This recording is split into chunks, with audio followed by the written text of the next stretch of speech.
ओम शांति।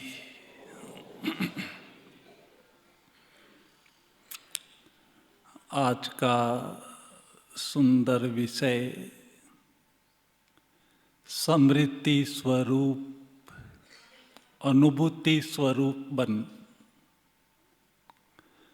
तीव्र गति से अपने तमोगुणी संस्कारों का परिवर्तन कर कैसे पास विथ ओनर बने। इस विषय की शुरुआत करने से पहले हम एक श्रेष्ठ शक्तिशाली अनुभव में बैठते हैं।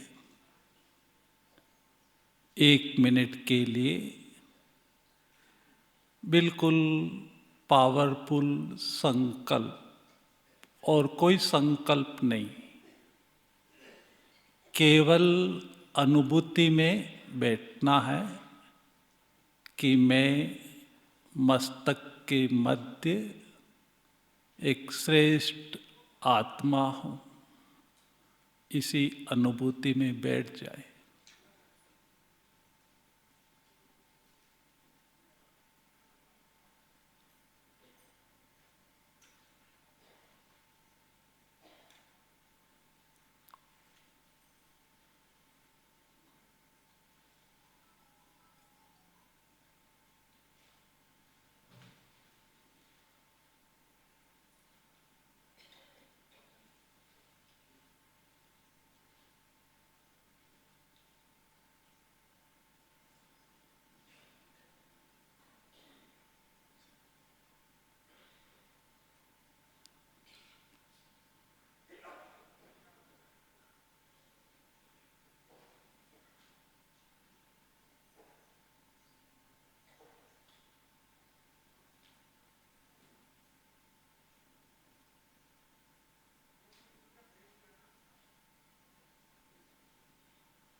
ओम शांति।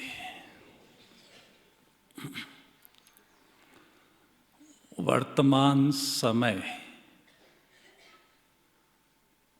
अनुभव की स्टेज श्रेष्ठ स्टेज है।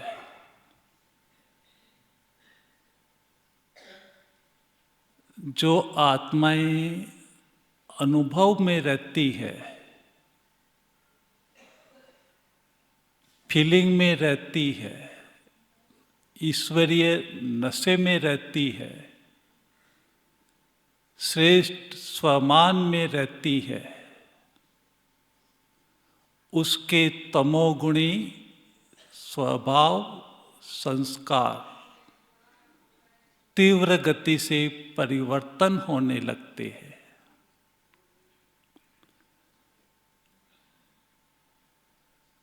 जब हमारे संस्कार सतोप्रधान बनेंगे, तभी ये संसार श्रेष्ठ बनेगा। और उसका आधार क्या है? अनुभव। और अनुभव का आधार क्या है? चिंतन। एक बहुत अच्छे सेंटेंस आपको सुनाना चाहता हूँ, जो इस संगम युग पर जिनको अपनी स्थिति महान बनानी है, पूरे कल्प के लिए श्रेष्ठ भाग्य बनाना है, तो वर्तमान समय की मांग है कि ज़्यादा से ज़्यादा अनुभव मूर्त बनकर रहना। अनुभव किस बात का? जो योगी आत्माएं, ब्राह्मण आत्माएं वर्तमान ईश्वरीय नशे में रहती है, परम आनंद के रस में मगन रहती है, जिसकी चेतना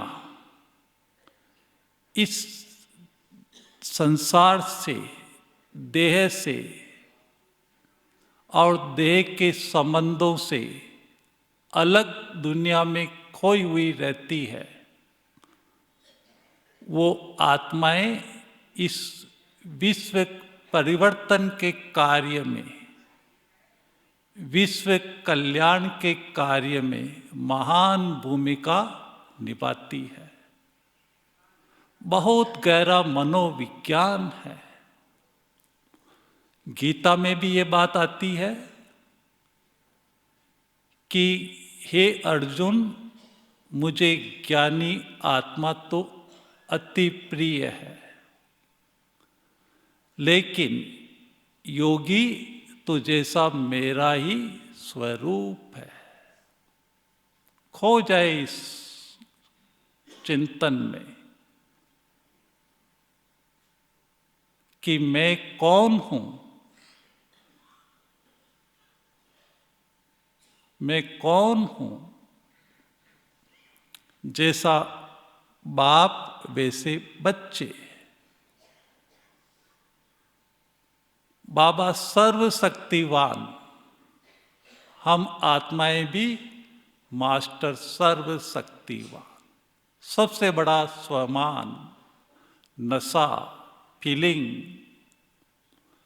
जो आत्माएं इस फीलिंग में रहती है, अनुभूति में रहती है, उसकी आंतरिक शक्तियां जागृत होने लगती है। और जिसकी आंतरिक शक्तियां जागृत हो जाती है, उसका प्रभामंडल बड़ा होने लगता है। उसका ओरा, उसकी हीलिंग पावर, उसका सरकमफरेंस कई गुना बड़ा होने लगता है। सारा विश्व परिवर्तन का आधार हमारी अनुभूति में है। हम क्या अनुभव करते हैं? अगर हम सांसारिक चीजों का अनुभव करते हैं, आंखों से, कानों से, मुख से, संकल्पों से, तो ये बंधन बांधता है। इन सभी बंधनों को कट करने के लिए एक ही रस में जो आत्मा मगन रहती है, एक ही अनुभव में, एक ही फीलिंग में जो आत्मा मगन रहती है, और वो फीलिंग है परम आनंद का रस, ईश्वरीय रस, स्वमान का रस। ये अनुभूति सब बंधनों को काट देती है। आज का भी एक कर्मातीत बनने का आपने महावाक्य सुने होंगे। संपन्न और कर्मातीत बनने के लिए कि जो आत्मा सदा शुभ चिंतन करती है, श्रेष्ठ चिंतन करती है, शुभ कामना रखती है, वही आत्मा कर्मातीत बन सकती है। वही आत्मा बाप समान बन सकती है। वही आत्मा नेक्स्ट टू गॉड बन सकती है। बहुत सुंदर रहस्य है इसमें। चिंतन, जैसा हमारा चिंतन वैसी हमारी फीलिंग। एक सीक्वेंस नोट कर लें आप कि मेरा जैसा चिंतन होगा, चिंतन यानी संकल्प, जैसा चिंतन, जैसा संकल्प, वैसी फीलिंग्स, वैसी अनुभूति, वैसी डेस्टिनी, वैसा ही मेरा संस्कार। और वैसा ही मेरा भविष्य संसार। हम किस फीलिंग में रहते हैं, किस अनुभूति में रहते हैं, ये इम्पोर्टेंट है।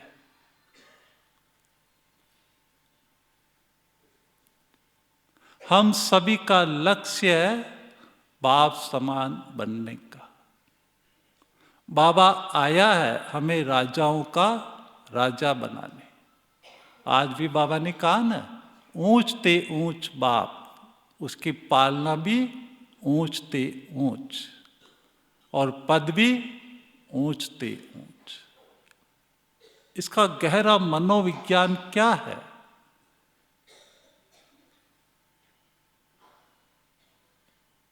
ज्ञानी तो हम सभी हैं,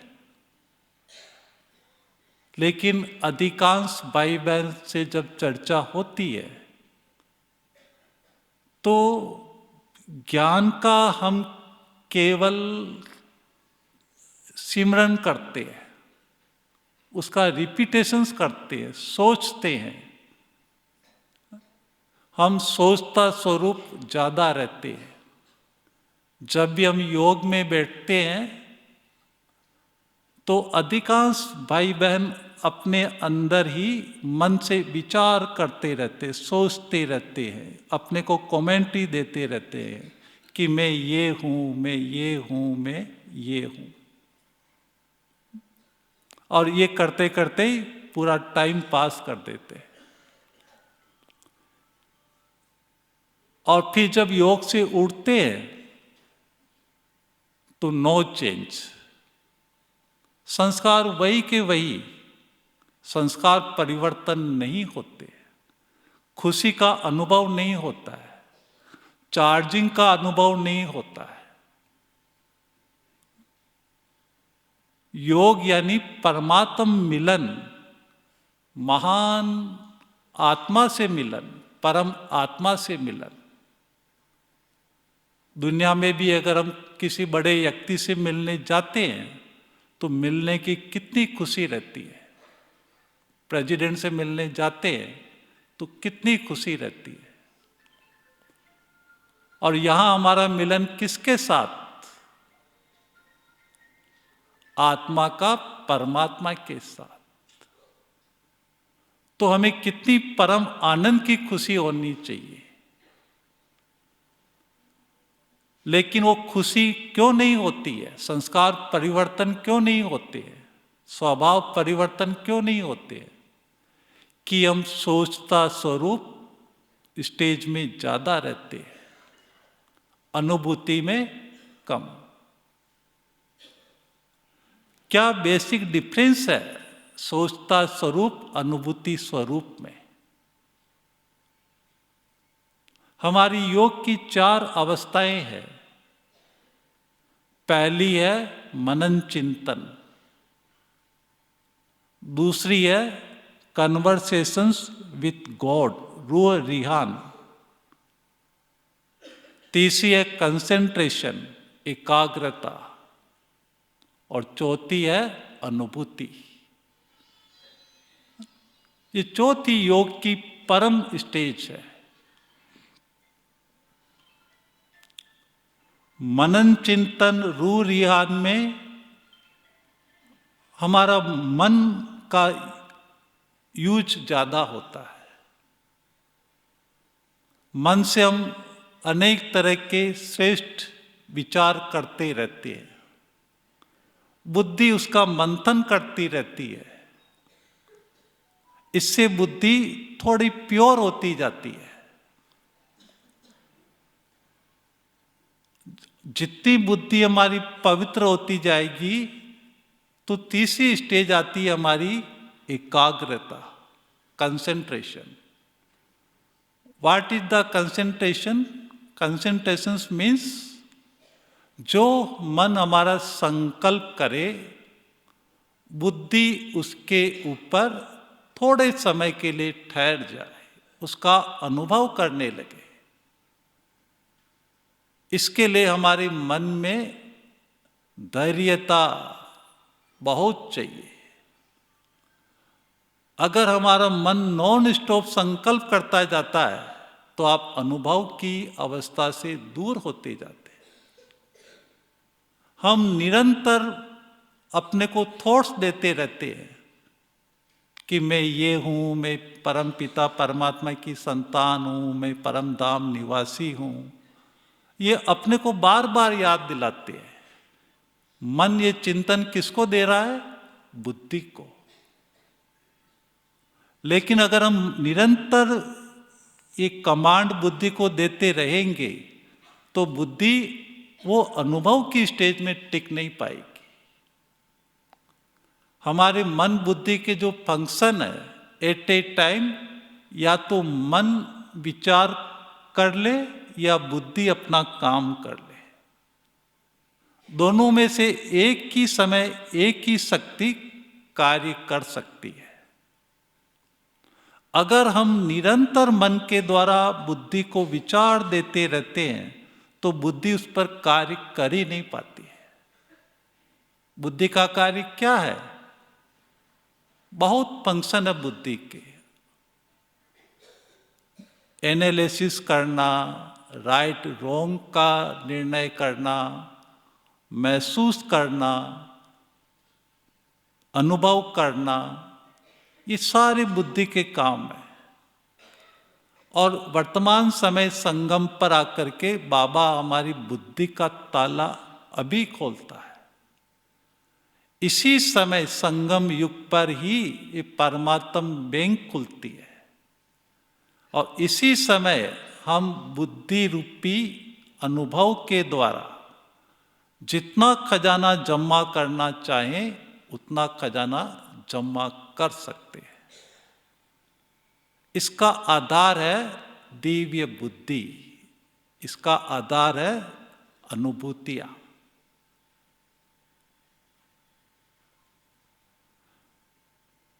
तो एकाग्रता में हम क्या करते हैं कि जब बुद्धि हमारी दिव्य बन जाती है, मनन चिंतन रू रियान करते करते, तब हमारे मन में ठहराव आ जाता है, धैर्यता आ जाती है। अर्थात हमारे मन से number of thoughts come create होने लगते हैं और बुद्धि उसका अनुभव करने लगती है।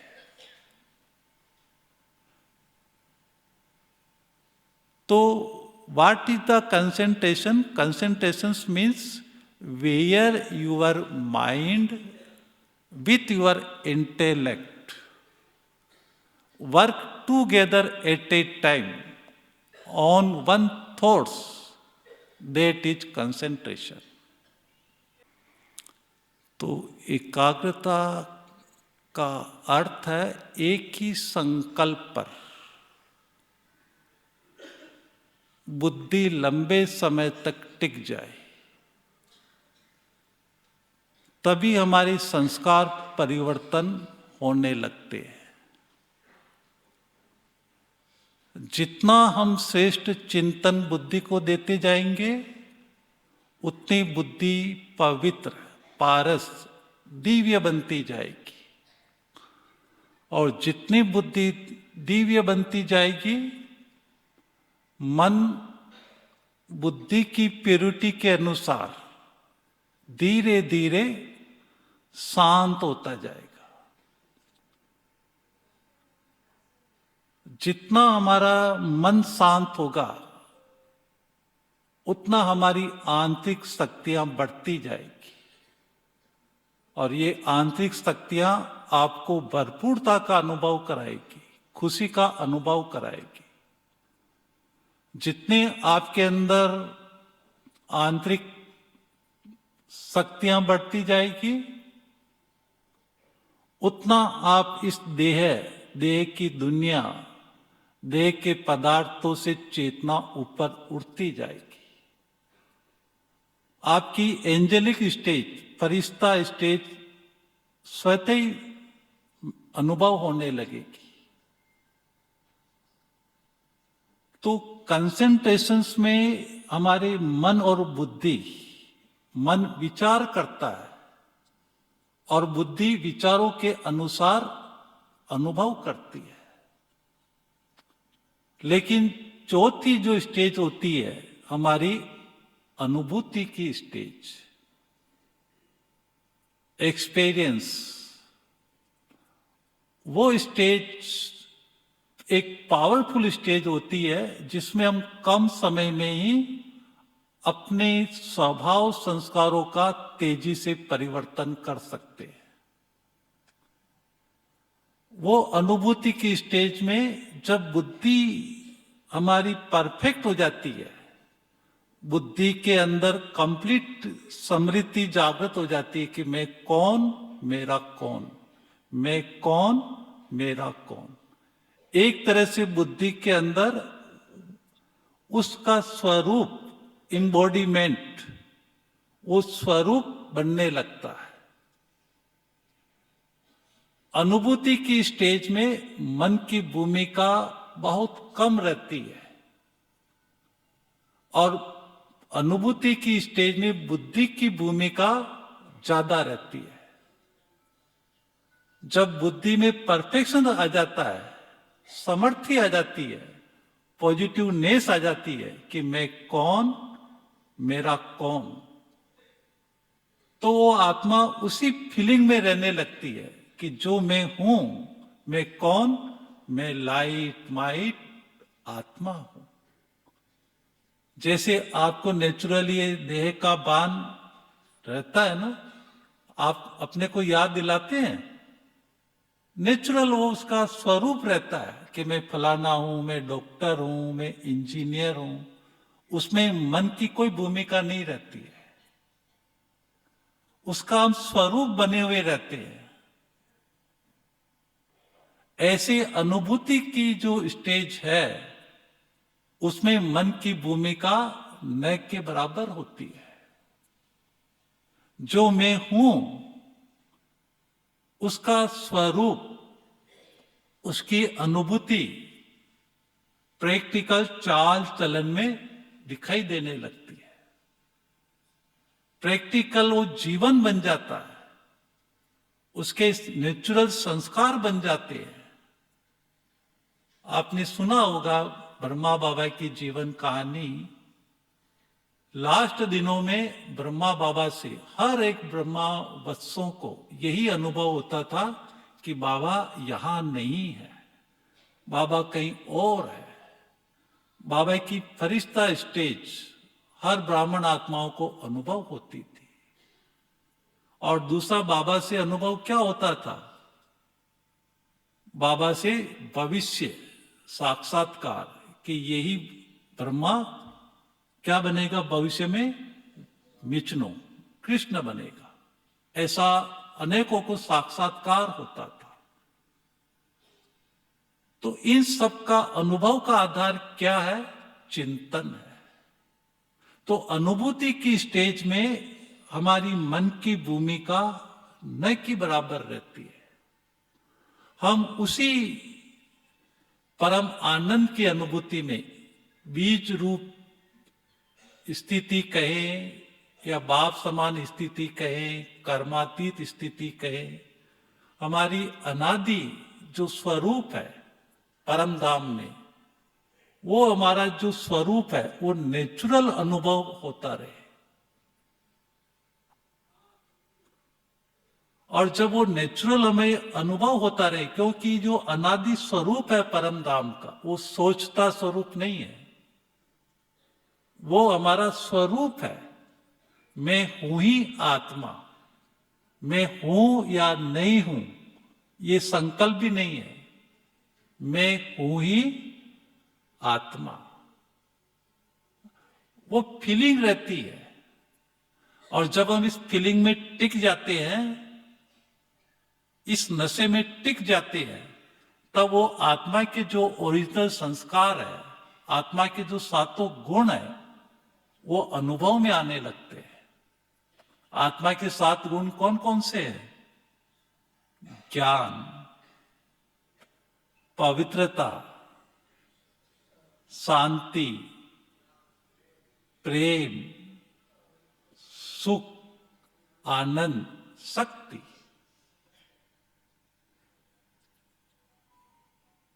तो ऑटोमेटिक वो सातों गुण हमारे अनुभव में आने लगते हैं।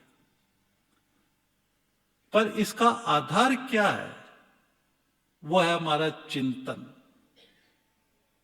हमारा चिंतन किस तरह का चलता है? जैसा चिंतन वैसा अनुभव।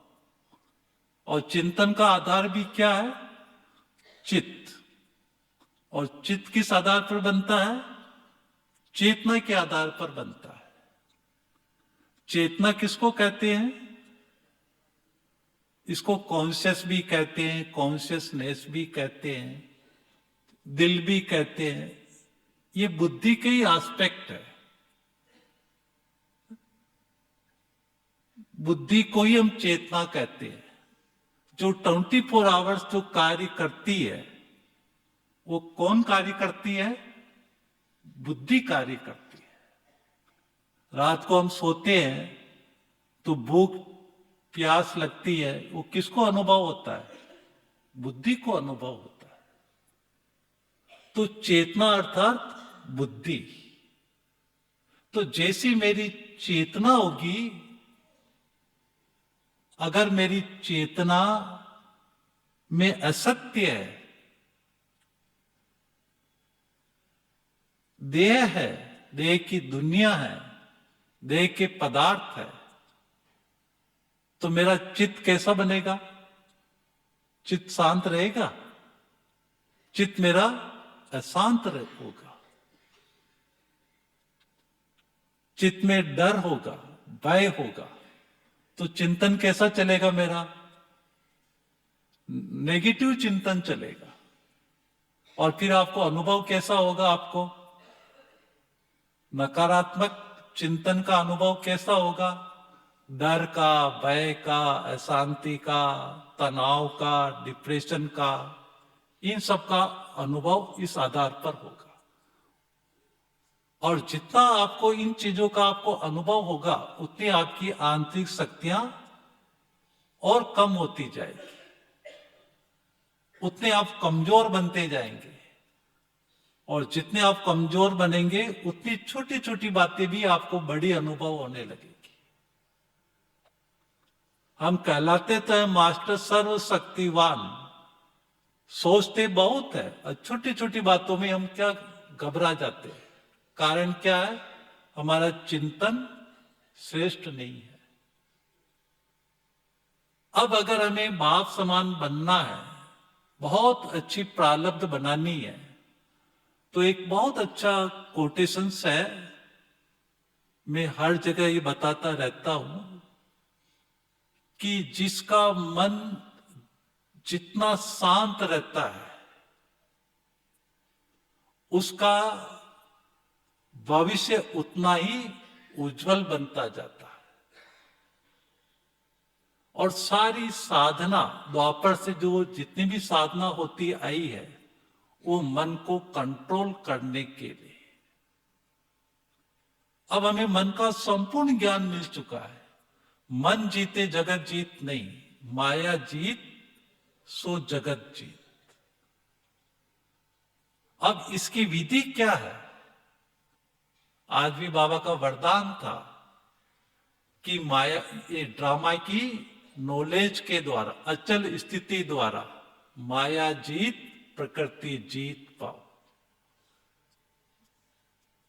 हमें बाबा ने जो एक ज्ञान दिया कि आप कौन है, मैंपन का ज्ञान, कि मैं एक आत्मा हूं और मेरा कौन है? शिव बाबा ही मेरा संसार है। और तीसरा जो ज्ञान दिया बाबा ने, ड्रामा का ज्ञान दिया। इन सब की जितना हम जीवन के अंदर अनुभव करते जाएंगे, उतनी हमारी चेतना सत्य से ओतप्रोत होती जाएगी। हमारे दिन भर में इसी से कनेक्टेड हमारे सोच विचार चलते हैं, और जिसके कारण हमारी संकल्प शक्ति वेस्ट होती जाती है। हमारी स्मृतियां तो श्रेष्ठ रहती है। कई बार हम अच्छे योग में बैठते हैं, लेकिन हमारी सोच में व्यर्थ साधारण संकल्प वो भी साथ साथ चलते रहते हैं, जिसके कारण हम श्रेष्ठ अनुभूति नहीं कर पाते। अगर श्रेष्ठ अनुभूति करनी है तो जो डे आवर्स में कई तरह की ऊपर नीचे की बातें आती है, इसका संपूर्ण ज्ञान चाहिए। जो तीनों चीजों की बाबा ने हमें नॉलेज दी है, आत्मा की, परमात्मा की, ड्रामा की, कहां कब किसको यूज करना है, उसको यूज करके अनुभव में ला करके हम अपने संकल्पों को श्रेष्ठ बना सकते हैं। जैसे मान लीजिए मैं आत्मा हूं, और मैं आत्मा कैसी हूं? मैं आत्मा अजर अमर अविनाशी हूं। मुझ आत्मा को न तो कोई औजार काट सकता है, न आग जला सकती है, न पानी गला सकती है। ये ज्ञान है। जब ये ज्ञान मेरे जीवन में रहता है तो मेरे जीवन के अंदर डर भय खत्म हो जाना चाहिए। लेकिन जब पेपर आते हैं देह से संबंधित, अगर आपको ये अनुभव नहीं है और कोई बीमारी का पेपर आया और आप हलचल में आ गए, आपको चिंता होने लग गई, डर होने लग गया, तो वो आपकी भविष्य श्रेष्ठ प्रारब्ध बन नहीं पाएगी, आप फेल हो जाएंगे। क्योंकि अब हमारे घर जाने का जो समय आ चुका है, तो घर वही आत्मा चल सकेगी जो पवित्र होगी। तो इन सब बातों की नॉलेज चाहिए कि मैं आत्मा हूं, मैं इस देह से न्यारी एक आत्मा हूं। जब ये फीलिंग, ये अनुभूति हमारे अंदर रहेगी, तब हम जीवन में इस देह से संबंधित आने वाले पेपर से पास हो सकेंगे। और उन पेपरों में हमारे संकल्प विकल्प नहीं चलेंगे, सोच विचार नहीं चलेगा। जितना हम सोचते हैं, कई बातों में हमारी सोच चलती है। जो बाबा ने कहा, अगर हमारा भाग्य का सितारा बुलंद करना है, चमकाना है, तो जितना आपका सोच के ऊपर कंट्रोल होगा, यानी असोचता की स्थिति होगी, तभी आपका भाग्य का सितारा चमकेगा। कितना गहरा मनोविज्ञान है उसमें। और हम छोटी छोटी बातों में सोच सोच के हम अपने भाग्य के सितारे को डिम कर देते हैं। भाग्य का सितारा तब चमकता है जब हम असोचता की स्टेज पर आ जाए। लेकिन सोच चलता है ना, पेपर आते हैं, बीमारी के पेपर आते हैं, कर्म भोग के पेपर आते हैं, चलता है या नहीं चलता है? चलता है या नहीं चलता है? चलता है ना। तो लेक ऑफ नॉलेज, किसकी कमी है? ज्ञान की कमी है, अनुभव की कमी है। और कहा जाता है अनुभव कभी ये अनुभवी आत्मा कभी धोखा नहीं खाती है। आपने मम्मा का एग्जाम्पल सुना होगा। लास्ट टाइम पर मम्मा को कैंसर था, लेकिन मम्मा के साथ रहने वाली बहन को भी पता नहीं था, और किसी भाई बहनों को भी पता नहीं था कि मम्मा को इतनी गंभीर बीमारी। सोचो उनकी स्थिति कैसी रही होगी। कैसे मम्मा ने भी कर्म भोग के ऊपर विजय प्राप्त की, कितना उन्होंने ये आत्मा का पाठ पक्का किया। और ये जब लास्ट पेपर आते हैं इस तरह के, तो अनुभव की अथॉरिटी के द्वारा ऐसे पेपर पर वो पास हो जाते हैं। ये है अनुभव की अथॉरिटी। जितना हमारे अंदर अनुभव होगा ना, उतना ये जो आने वाली माया के पेपर, प्रकृति के पेपर, एक अनुभवी आत्मा ही पास कर सकेगी। इसलिए बाबा ने हमें ये टाइम दिया है। ये आत्मा का, परमात्मा का, ड्रामा का, आप इसको यूज करते रहो। अगर आप सोचता स्वरूप में रहेंगे, जो बाबा ने अभी अव्यक्त महावाक्य चले, है ना, जब कोई भाई अपनी परेशानी बताता है, समस्या बताता है, तो उसको हम क्या जवाब देते हैं? परिवर्तन कर लो ना, यही जवाब देते ना। तो अब हमें क्या करना है? हमें भी नकारात्मक संकल्पों को परिवर्तन करके सकारात्मक बनाना है, तभी हमारे स्वभाव संस्कार परिवर्तित होंगे। अगर हम सोच में चले जाएंगे, समस्याओं के चिंतन में चले जाएंगे, परिस्थितियों के चिंतन में चले जाएंगे, तो और बुद्धि हमारी कमजोर हो जाएगी। और एक कमजोर बुद्धि वो अनुभव करने की पात्र नहीं बन सकती है। अनुभूति की स्टेज में तो हम तभी बैठ सकते हैं कि जब हमारा मन दिन भर की परिस्थितियों से भी उपराम रहे, आने वाली परिस्थितियों में हलचल में मन नहीं आए, सोचता स्वरूप में हम नहीं रहे।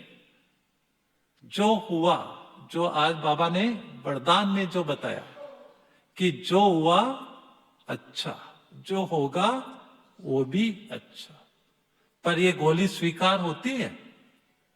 होती है? नहीं होती है। हमारा उस चिंतन में ही समय चला जाता, सोच सोच के ही उसमें ही हमारी एनर्जी वेस्ट होती रहती है। इसीलिए हमारा बुद्धि कमजोर होती जाती है। ये बुद्धि का और मन का आपस में गहरा रिलेशन है। जितना आप किसी बात के ऊपर सोच चलाते रहते हैं, सोचते रहते हैं, उतनी बुद्धि कमजोर होती जाती है। और जितना आप कम सोचेंगे, उतनी बुद्धि पावरफुल बनती जाती है। सारे खजाना जमा करने का आधार क्या है? वो है हमारी बुद्धि है। बुद्धि के द्वारा हम अनुभव करके हम बाबा से सर्व शक्तियां प्राप्त कर सकते हैं। तो इन सब का आधार क्या है? जैसी मेरी चेतना। अगर चेतना में ये तीन चीजें बैठा लो, चेतना अर्थात बुद्धि, आत्मा, मैं कौन है, तो सारा मैं और मेरा का ही तो परिवर्तन है ना। परिवर्तन किसका करना? मैं और मेरे का। मैं कौन और मेरा कौन। जब भी मैं शब्द आप बोले तो मैं अर्थात श्रेष्ठ आत्मा, और मेरा शब्द जब भी बोले, मेरा अर्थात एक बाबा ही संसार है। और तीसरा, ड्रामा में जो कुछ होता है, हर सीन को, हर पार्ट को आप एक्सेप्ट करते जाओ। उसमें क्या और क्यों नहीं, में उसकी गहराई में नहीं जाओ, क्योंकि ड्रामा का ज्ञान हमें बहुत कुछ सिखाता है कि जो हो रहा है वो कल पहले मुआफिक। ये रहस्य को जानकर जो आत्मा अपने मन को शांत रख देती है, तो उस आत्मा की आंतरिक शक्तियां तेजी से बढ़ने लगती है, उसकी बुद्धि दिव्य बनने लगती है। समझदार वही है जो ज्यादा सोचता नहीं है। ये तीनों बातों का ज्ञान हमारी चेतना में कंप्लीट बैठा हुआ हो, मैं कौन, मेरा कौन और ड्रामा का। अगर ये सत्य ज्ञान जो बाबा ने हमें दिया है, अगर मेरी चेतना में फिट होगा, तो जैसी मेरी चेतना वैसा मेरा चित्त। अब मेरा चित्त कैसा होगा? कैसा होगा?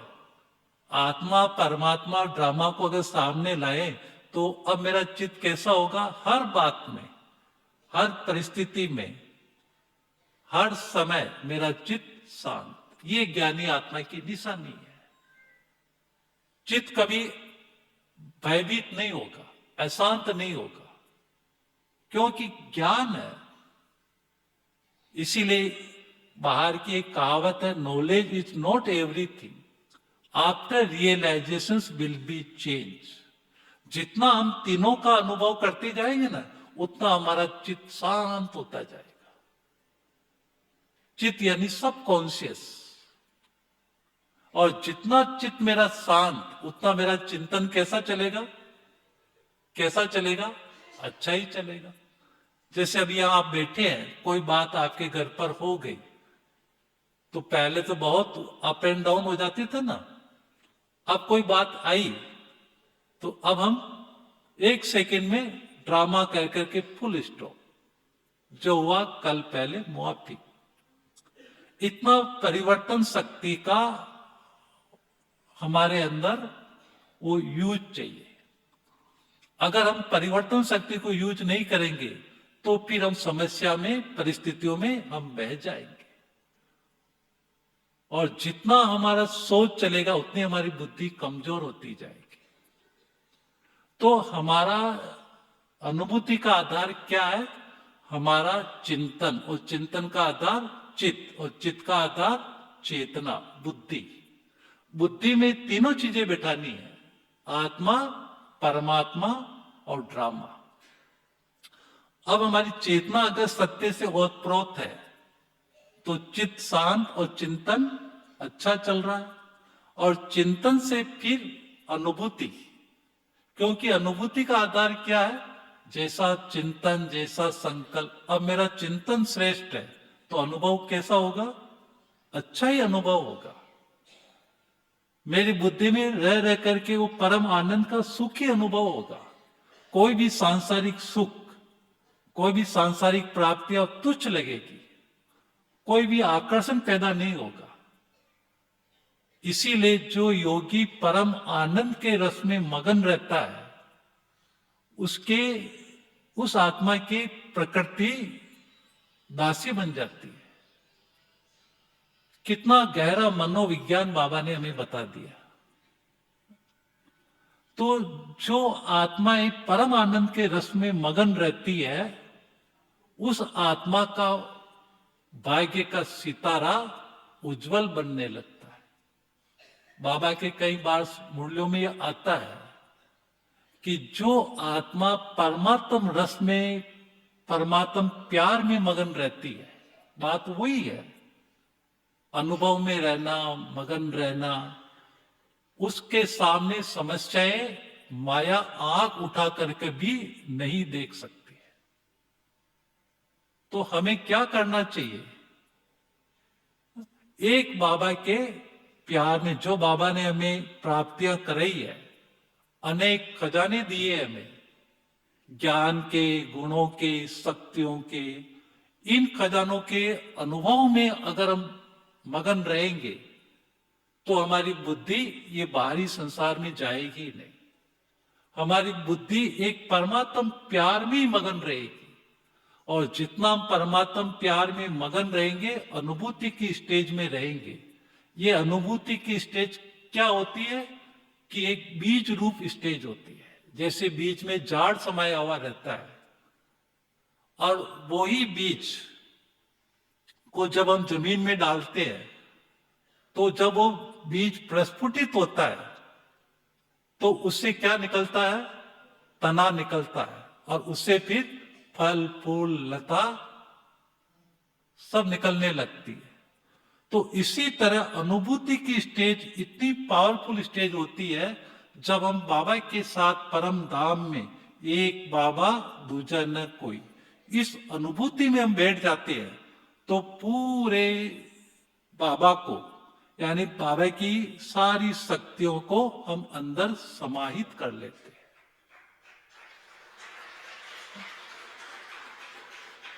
और उससे हमारा भविष्य प्रारब्ध कितना बन जाता है? भविष्य प्रारब्ध हम श्रेष्ठ दुनिया के मालिक बन जाते हैं। इतना इस अनुभूति के अंदर इतना खजाना छिपा हुआ है। हम माया जीत, प्रकृति जीत बन जाते हैं।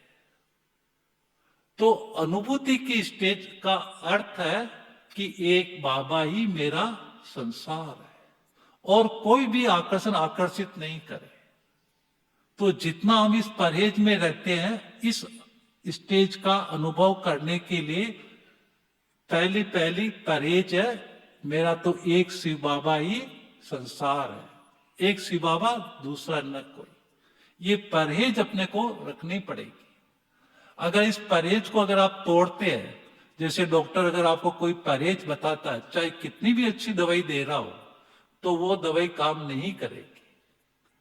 परम आनंद का रस अनुभव करना है, बाबा से सर्व प्राप्ति अनुभव करनी है, तो पहली परहेज, मेरा तो एक शिव बाबा, दूसरा न कोई।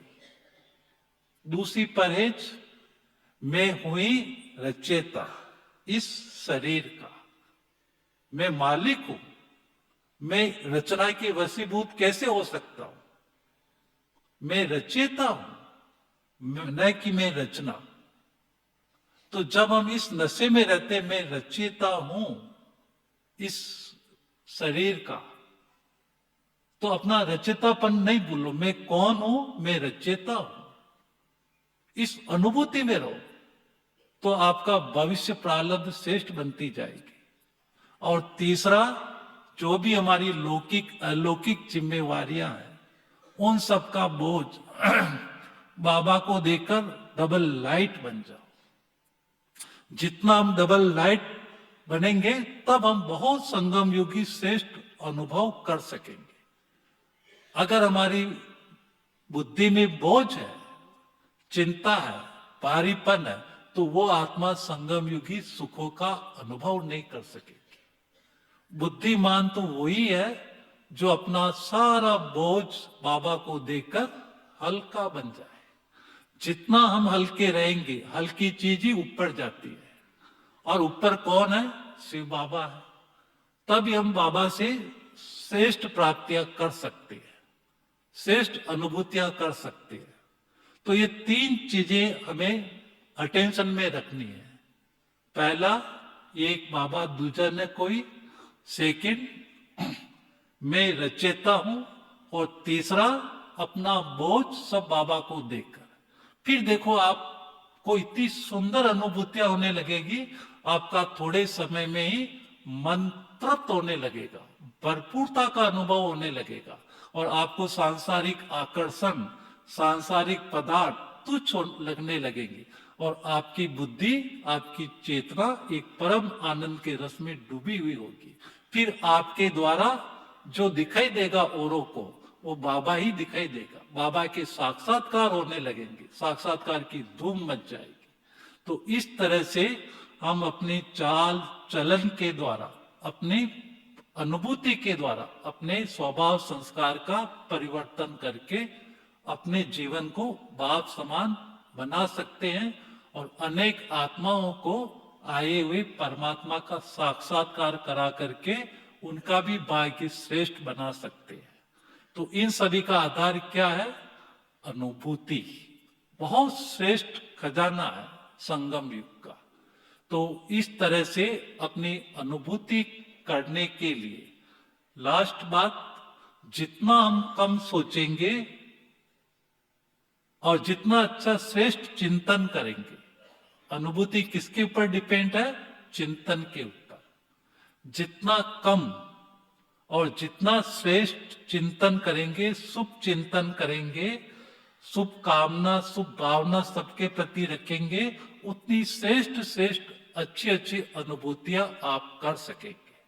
तभी आपके तमोगुणी संस्कार परिवर्तित होकर के सतोगुणी संस्कार बन जाएंगे, और जब आपके संस्कार सतोगुणी बन जाएंगे, तो यही हमारे सतोगुणी प्रकंपन चारों तरफ फैल करके ये तमोगुणी संसार का परिवर्तन कर एक नई सृष्टि के निमित्त आप बन सकेंगे। ओम शांति।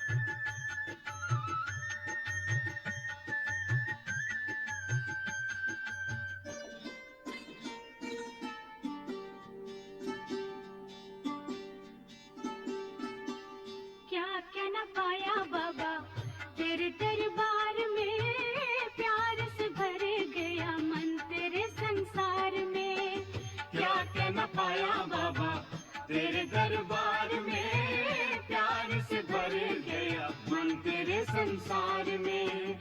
क्या क्या न पाया बाबा तेरे दरबार में, प्यार से भर गया मन तेरे संसार में। क्या क्या न पाया बाबा तेरे दरबार में, प्यार से भर गया मन तेरे संसार में।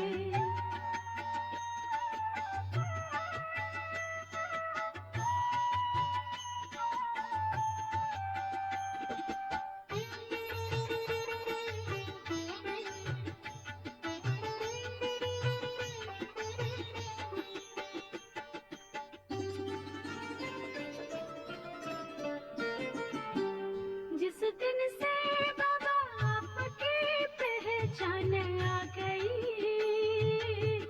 जिस दिन से बाबा आपकी पहचान आ गई, सुख भर हर दिन हर शाम आ गई, सुख भर हर दिन हर शाम आ गई। डूबा रहता है दिल तेरे ही प्यार में, प्यार से भर गया मन तेरे संसार में। क्या क्या न पाया बाबा तेरे दरबार में, प्यार से भर गया मन तेरे संसार में।